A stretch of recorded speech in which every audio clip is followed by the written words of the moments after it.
बिस्मिल्लाहिर्रहमानिर्रहीम अस्सलाम वालेकुम dear students, this is new syllabus Oxford primary mathematics workbook 6A chapter number 2 page number 33 पर review 2 का question number 1 part सी आज हम डिस्कस करेंगे।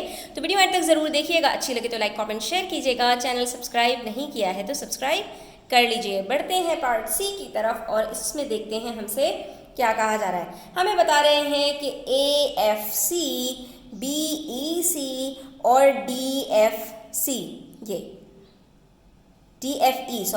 ये तीन हमारे पास स्ट्रेट लाइन्स है। वैसे तो आपको नज़र आ रहा होगा कि जितनी भी लाइन्स हैं वो सारी स्ट्रेट हैं, लेकिन इन्होंने स्पेसिफिकली ये तीन लाइन्स को मेंशन कर दिया है और एंगल सिर्फ एक अदद मालूम करना है और वो कौन सा एंगल है, ये एंगल P हमें मालूम करना है। तो बच्चों ये एंगल P हम या तो इस तरह से मालूम कर सकते हैं कि हमें ये एंगल जो EFC है ये वाला पता चल जाए, ठीक है। तो इससे क्या होगा कि आप गौर से देख सकते हो ये हमारे पास क्रॉस में दो स्ट्रेट लाइंस आ रही हैं, तो ये जो दोनों एंगल्स होंगे वर्टिकली ऑपोजिट होंगे और वर्टिकली ऑपोजिट एंगल्स हमेशा इक्वल होते हैं।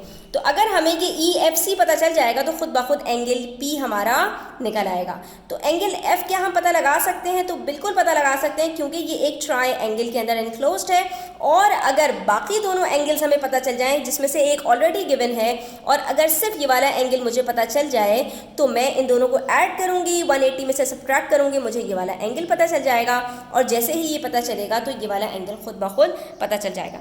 अब बात आती है रिवर्स वर्किंग कर रहे हैं ना, तो सबसे पहले हमें ये वाला एंगल पता लगाना है। उसके लिए हम देख सकते हैं कि हमारे पास ये BEC एक स्ट्रेट लाइन है जिसके ऊपर सम ऑफ एंगल्स हमेशा 180 डिग्री होता है। तो अगर एक एंगल 124 है तो दूसरा कितना होगा, 180 माइनस 124, ठीक है। जैसे ये वाला एंगल पता चलेगा फिर नेक्स्ट स्टेप के अंदर इन दोनों को ऐड करेंगे और 180 में से सब्ट्रैक्ट करेंगे। थर्ड स्टेप के अंदर जैसे ही ये वाला एंगल पता चलेगा उसको बराबर रख देंगे एंगल P के वर्टिकली ऑपोजिट एंगल्स में, ठीक है बच्चों।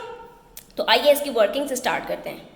तो बस यहाँ पर स्टेप 1 के अंदर हमने स्ट्रेट लाइन के ऊपर एंगल FEC कैलकुलेट किया, वो हमारे पास 56 डिग्रीज निकला।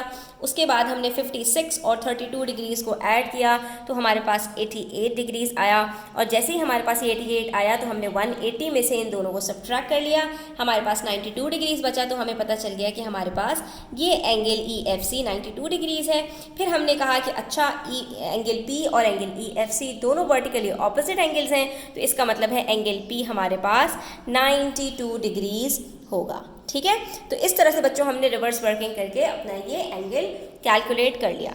अब बात कर लेते हैं पार्ट डी की। तो इसके अंदर भी हमारे पास कह रहे हैं कि EAB ये हमारे पास एक स्ट्रेट लाइन है, ABD ये आप देख सकते हो ये हमारे पास कह रहे हैं कि एक आइसोसेलेस ट्रायंगल है जिसके अंदर आप देख सकते हैं कि ये जो दोनों आपकी साइड्स हैं ये इक्वल हैं। तो इसके ऑपोजिट में ये वाला एंगल और इसके ऑपोजिट में ये वाला एंगल आपके पास दोनों सेम होंगे, ठीक है। दो साइड्स सेम होती हैं तो दो ऑपोजिट एंगल्स भी सेम होते हैं। और उसके बाद आपसे कह रहे हैं कि ABC जो आपके पास है, ABD नहीं, ABC आपके पास राइट एंगल ट्रायंगल है, यानी ये पूरा जो है आपके पास 90 डिग्रीज में बन रहा है, जो कि एक एंगल ABD और एंगल Q का सम है। ये दोनों एंगल्स मिलकर 90 डिग्रीज होंगे।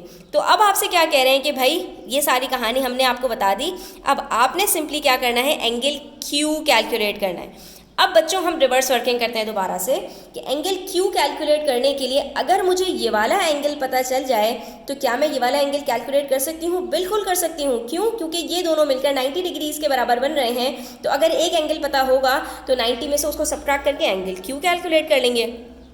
और फिर बात आती है क्या मैं ये वाला एंगल कैलकुलेट कर सकती हूँ किसी और ज़रिए से? तो जी हाँ, ये वाला एंगल भी कैलकुलेट हो सकता है। कैसे? कि हमारे पास ये एक आइसोसेलेस ट्रायंगल है जिसमें एक स्ट्रेट लाइन के ऊपर एक एंगल गिवन है, तो ये वाला एंगल आसानी से कैलकुलेट हो जाएगा 180 डिग्री में से 140 को सब्ट्रैक्ट करके। क्यों? स्ट्रेट लाइन के ऊपर जो सम ऑफ एंगल्स होता है वो 180 डिग्री होता है। एक एंगल गिवन है तो दूसरा एंगल कैसे निकलेगा, उसमें से 180 में से सब्ट्रैक्ट कर दिया, ये आ गया मेरे पास 40 डिग्रीज। अब अगर मेरे पास ये 40 डिग्रीज है और ये मेरे पास जो है बच्चों वो वाली साइड है जो कि नॉन इक्वल साइड है, तो इसका मतलब है कि बाकी जो दोनों साइड्स हैं वो कितनी होंगी मेरे पास बच्चों, 180 माइनस 40।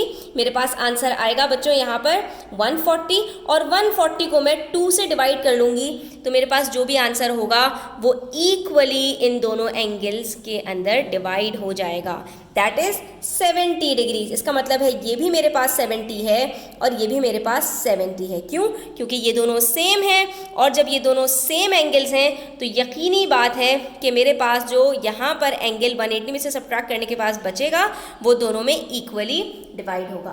और फिर वही बात आ जाती है कि इस तरह करने से मुझे जब ये वाला एंगल पता चल गया तो मैं एंगल Q बड़ी आसानी से निकाल सकती हूँ। 90 में से 70 को सब्ट्रैक्ट करूँगी, मुझे पता चल जाएगा कि भाई मेरे पास ये 20 डिग्रीज है। ठीक है, तो हम अब अपनी वर्किंग्स देखते हैं कि हम कैसे करेंगे।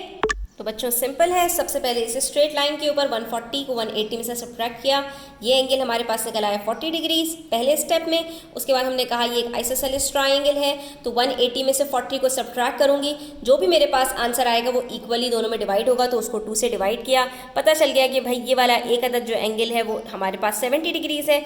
जैसे ये एक अदद एंगल पता चला, पूरे 90 में से इसको सब्ट्रैक्ट किया तो हमें पता चल गया कि एंगल Q हमारे पास सिर्फ 20 डिग्रीज आएगा। ठीक है, तो इसी तरह से आपने अपने क्वेश्चंस को स्टेप बाय स्टेप सॉल्व करना है, और सबसे ज़्यादा अच्छी टेक्निक यही है कि आप रिवर्स वर्किंग करें ताकि आप अपने डिज़ायर्ड रिजल्ट तक बड़ी आसानी के साथ पहुंच जाएं। तो आई होप स्टूडेंट्स कि आपको क्लियर हुआ होगा। स्टिल अगर कोई क्वेश्चंस हो, क्वेरीज हो, कमेंट सेक्शन में आप पूछ सकते हैं। Thanks for watching the video till the end. Take care. अल्लाह हाफिज़।